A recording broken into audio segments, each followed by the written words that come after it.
Morning guys, যেরকম question series চলছিল ওইভাবে কোশ্চেন সিরিজ আবার স্টার্ট করলাম। তো কোশ্চেন সিরিজটা কিসের ছিল? শক্তির উৎসের ছিল। তো পেজ হচ্ছে 254, মোটামুটি কমপ্লিটই। আগের কোশ্চেনের সিরিজগুলো তোমরা দেখে নিও।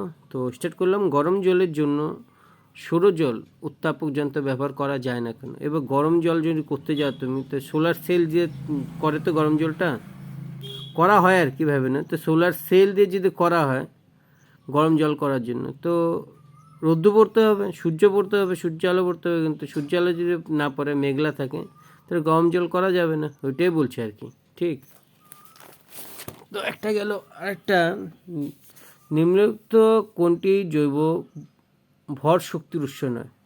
এবার জৈব শক্তি তোমার যেরকম বলতে পারো, তোমার গরুর ইসের থেকে জৈব শক্তি যেরকম করা হয়, যেরকম এখানে কোশ্চেনে ধরে নাও এই যে জিনিসটা জৈব বায়োমাস, এই যে কাউডাং কেক্স, ধরে নাও গোবর দিয়ে যেগুলো জৈব শক্তি করা, যেগুলো ওগুলোর কথা বলা হয়েছে এখানে। তো দেখো এখানে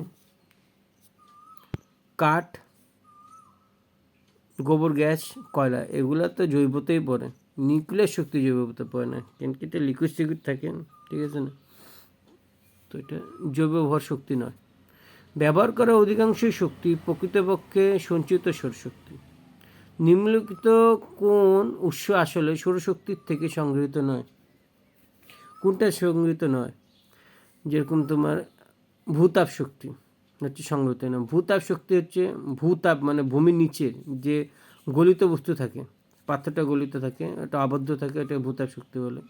তো ভূতাপ শক্তি হচ্ছে তোমার সৌরশক্তির থেকে, কেন কি ভূমির নিচে থাকে। এমনি তোমার বায়ুশক্তি, তারপরে তোমার জৈব শক্তি, তারপরে তোমার নিউক্লিয়ার শক্তি, ঠিক।